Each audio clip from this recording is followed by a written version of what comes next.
Истината ли? Беше ме срам да вози хора в колата си. Колата ми приличаше на подвижно сметище. Играчки, петна, косми от кучето, трохи, даже и пясък от морето си возим.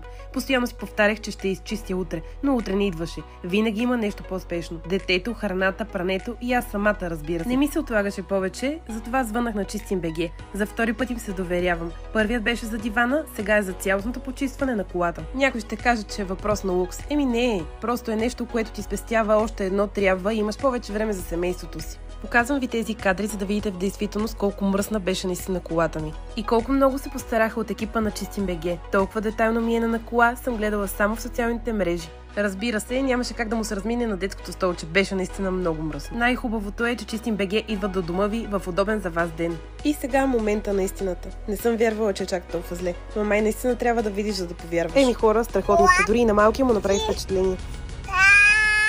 Толкова чисти коли излизат само от автомобилните салони. Препоръчвам ви Чистим.бг. За втори път им се доверявам, но не и за последен.